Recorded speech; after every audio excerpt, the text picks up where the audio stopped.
Hello and welcome to another one of our podcasts. I am Jack Revis and I'm joined once again this week by Robyn Moore, Bradley Abraham and Kym Ritchie.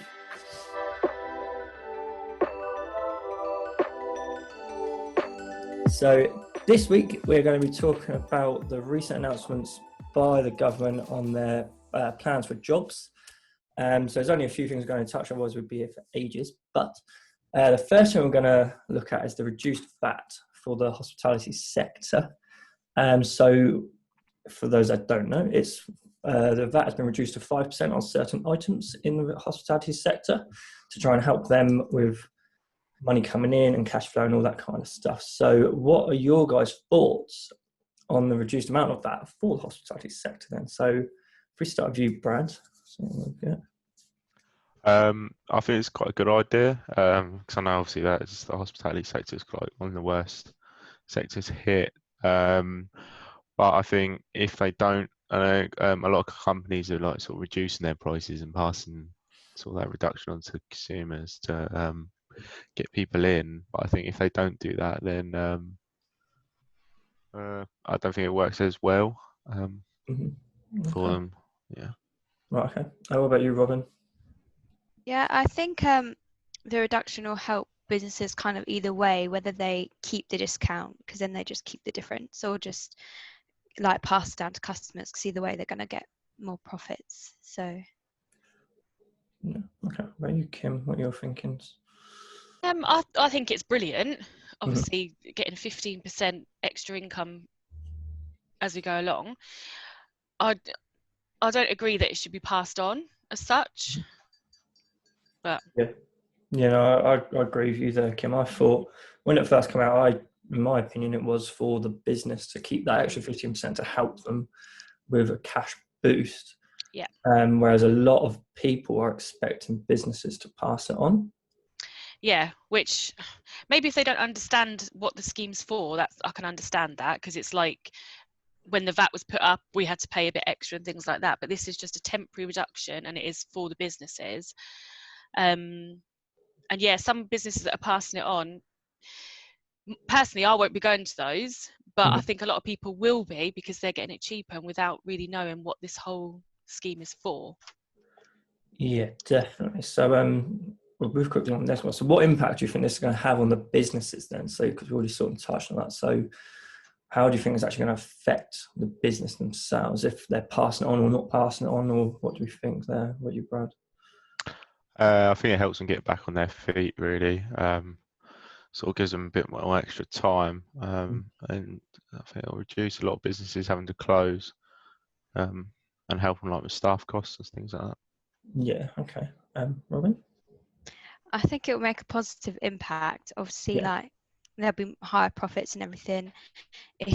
But if they do pass it down, I feel like there's the positive in that there will be like customers going there like more because of the discount. So it's like it's strange either way, but there's going to be like income either way. Yeah, definitely. I guess there's an argument for both sides, isn't there? So yeah. What about you, Kym? So like what Robyn said, it's kind of, you're going to go there and you're going to probably go to the cheaper places because it's even cheaper. And then you're going to, when they put their prices up, you're going to be probably feeling a bit reluctant to go there. Whereas I think the places that are just being consistent, I think are keeping their value as well. When the people are putting their prices right down, it's kind of like, I think some restaurants, people are putting on, Facebook, social media and things, like how things like £1.75, and I think, what kind of food's that? I think restaurants are going to have to weigh up the option, aren't they, really? Well, not just restaurants, but they're going to have to weigh up those options of, do we want to get more people in for less money or less people in for more money? I guess there's also that issue at the end when you've got to put all your prices back up again. Exactly. People don't think, it might just be a short-term thing for some places. Yeah, exactly. But I think they should be keeping it personally, just to add to their cash. But there's a lot of people that, because I've spoken to a few of my friends, and they all expected everybody to be passing that discount on. Yeah, but the way I see it, and this other people might not see it this way, is a lot of people have either lost their jobs, been furloughed, so have had 20% cut back, but they've still been getting 80% of their money. A lot of businesses, they've still had all their expenses. Yeah, they've had their grants, but it's nowhere near as much as what the consumer maybe has got, I think. So it's to give them a bit more of a help. Yeah, definitely. And we're still getting the Eat Out to Help Out scheme at the same time. Yeah, of course we are. The other thing about to mention as well with this is obviously the 5% reduction isn't on alcohol. So it's not helping any pubs that don't serve food or anything like that. So they're still up at that higher end. So there might be more people inclined to not go to those kind of places because they can't get cheap food and all this. So there is that element as well. I can understand why it's not an alcohol, because alcohol is obviously taxed quite heavily anyway. But so there is that bit as well to remember. But quick question, Kym. You've got one client that this is really going to affect. Do you know if they're passing on the discount or not? They're not, no. They're not. Which I agree with. They didn't even ask me about it, but I think that's the right thing to do. Cool. Right, that's fine. Okay. So sorry, I also think as well, like some of the bigger corporate companies that are passing the discount on, which is nice in a way, and it's great for some people. But I think it then takes away like all those little independent local places that have stayed open through lockdown. And everyone's like, shop independent, shop local. Are they still going to do that? Or are they going to think, right, I'm going to save money by going here and just forget everything that's happened? Yeah, it's quite possible, which unfortunately we'll end up losing all these little locals, but hopefully people don't. I'm going to move on actually to the last question, and we'll come back to that because it actually ties in more of this. But so you mentioned there about the Eat Out to Help Out scheme. So what are your guys' thoughts on that? So again, we've got one client mainly that's going to be affected by this, but besides you, Brad, again, we'll go around. I think it's a good idea. I'm not sure because it's like just the Monday to Wednesday, isn't it? So it's obviously the quieter periods to sort of keep it like the income at a steady rate. But yeah, no, I do think it's worked to get people out and eating. Yeah. It's sort of spending the money, really. Yeah, definitely. Okay. Robyn, anything else on that? I really like this scheme. I've heard so many people raving about it. Like, oh yeah, we're going to go to all these places because it's so much cheaper. I know it's only like £10 per head, but that's still like quite a lot of money if you're going out for lunch or anything like that. So I think it was a good one because they're going to get more people in and everything, especially during the quieter periods. Yeah, definitely. I really do agree with that. What about anything? I think it's good because it might encourage people to go places that maybe they haven't wanted to go before because it was a bit expensive, so they can try it because they know they're getting money off. There's a lot of local independent places that are doing it. Yep. There's one that I use regularly for takeaway. I've been to dine in. I'm going there next week. They even personally Facebook messaged me because I'm a regular customer. What I don't agree with, and I did book somewhere and I actually cancelled my booking, is that they have certain offers on. I mean, we can debate this, but they have certain offers on Tuesdays and Wednesdays. They're removing that offer for the Eat Out to Help Out, which I disagree with, because this is to encourage the consumer to go out. And the business is still getting their money. So it's to encourage the consumer to go out. They have taken away their promotion and they're just giving you the Eat Out to Help Out. Yeah. I kind of disagree with that. Yeah, I don't quite get that because that doesn't really make it's sense. the same amount of money to them, isn't it? Yeah, exactly. And obviously they're going to then make more money, but obviously for me, I think, well, I'll just go there when the offer's on normally. Why don't I go somewhere else who is being consistent and put my money there and help them, because obviously it's not all my money. But I kind of felt that was a little bit wrong. It's a bit cheeky, isn't it? So take off offers that are already there. That have been running for so long, and they're just taking them off for August. Oh, I totally disagree with that. No, but I'm like Robyn. I really like this scheme. We're definitely going to go and use it with a few of my friends. We already said there's a few places near work we want to go try out, and they said there's lots of locals. that we want to go and support, I guess. But, Yeah. so I think it'd be quite good. And also then it gives you something to do Monday to Wednesday. Monday to Wednesday is boring. Like, what do you normally do on a Monday to Wednesday? Yeah. So go out for dinner or And as whatever. well, for a lot of people, not everyone, and us included, not everyone's got to get up for work the next day. We Yeah, have, but at least we're working from home. But yeah, there's that, yeah. people can go out. You can't have the excuse of I've got to get up early for work in the morning. No, For everyone anyway. so that's fine. But okay. So moving on then. So the next thing to talk about is the other big thing that a lot of people are sort of interested in is the job retention bonus. So the job retention bonus is basically if an employer keeps on somebody who was originally furloughed all the way until the end of January 2021, then they can then go back and in February claim a job retention scheme bonus of £1,000. So then from that, those people though have to be paid at least £520 a month through the months, basically I think it's November through to January 2021 again. So when the furlough scheme ends in October. So that's how that scheme sort of works. So what are your guys' thoughts on it? Basically, if we'll start with you, Robyn, this time. I don't think this one was a necessity, to be honest.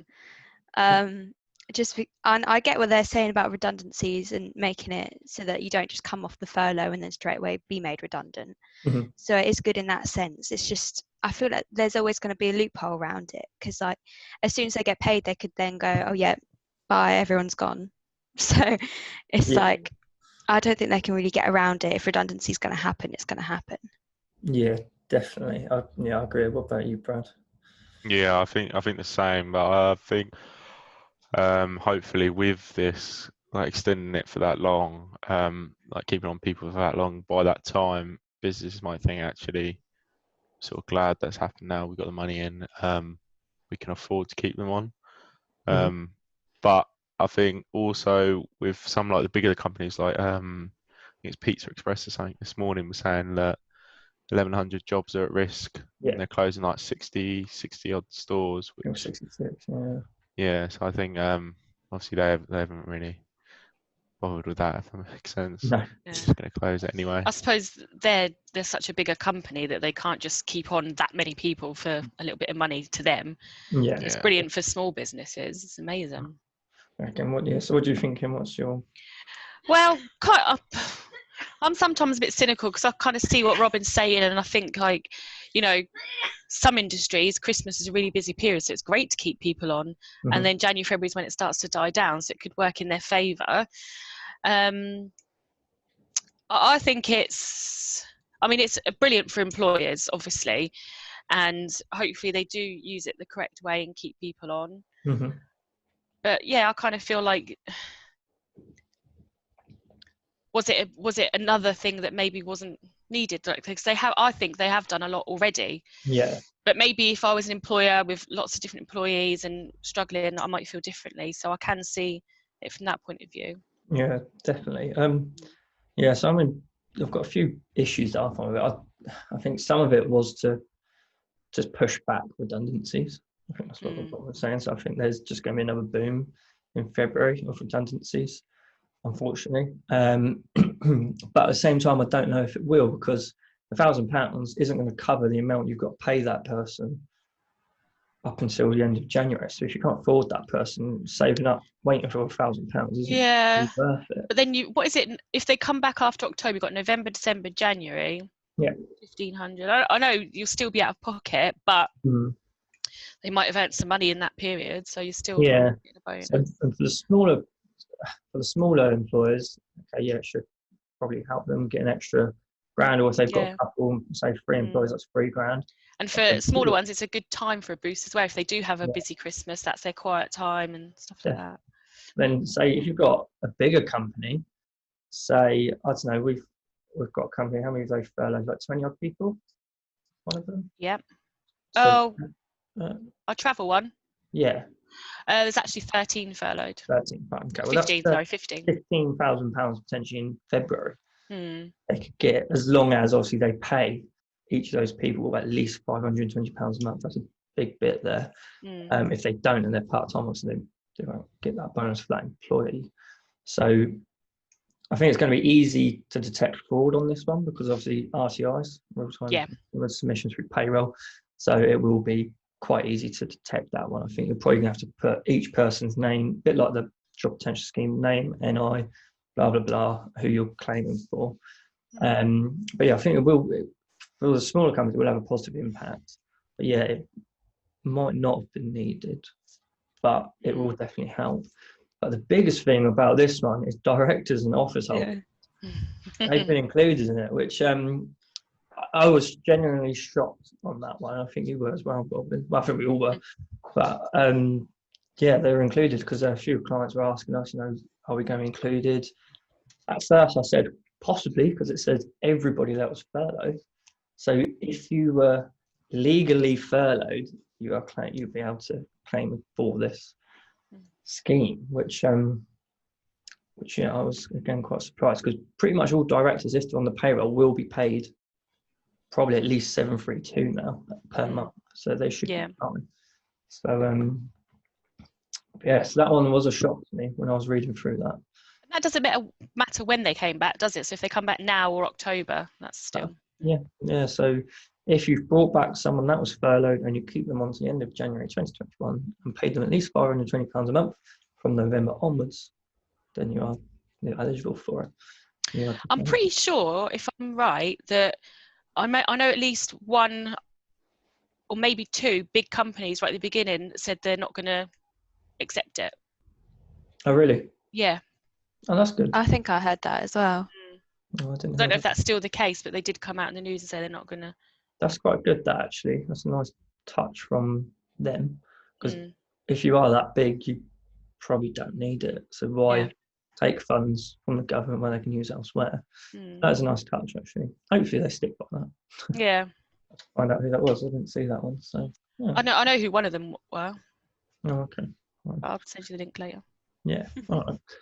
We'll put a few links down below as well to the job retention scheme bonus and all these kind of things that we've been talking about. But is there anything else anybody wanted to cover? I've got one question, actually. Do you think companies who haven't furloughed anyone but have still, it's had an impact, but without actually furloughing people, might feel like, God, everyone's going to get £1,000 per employee later and we're not getting anything, kind of thing. We've been working and Yeah, I've spoken to a few that has been hard throughout this time, and really hard. They have to really cut back, but haven't furloughed because they needed to do stuff. And they were feeling a bit miffed, I think is an easy word to use, about, well, they've had all this help, they're doing this, and now they're getting these extra bits on top. We're sort of sat here like, we could use some of that help, but because although these places have still been open and making a profit, they might not have been making much. No.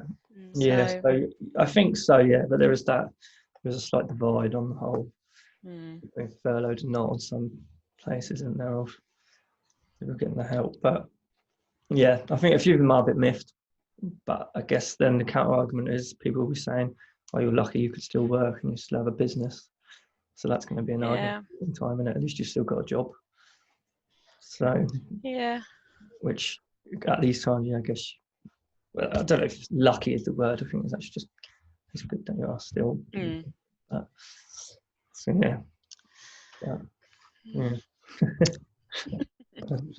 cool. All right then. Well, thank you guys for joining again, and make sure you like, subscribe, share this, and all that kind of stuff, and follow us on all our social media to keep up to date with everything that's going on. We are still posting quite a bit. It has calmed down a bit recently because there's not been as much going on. And if you are a client, we've got a client support group on Facebook, so go join us there, because we are posting in there to try and help you out as well. So until next time, thank you for watching, and we will see you soon.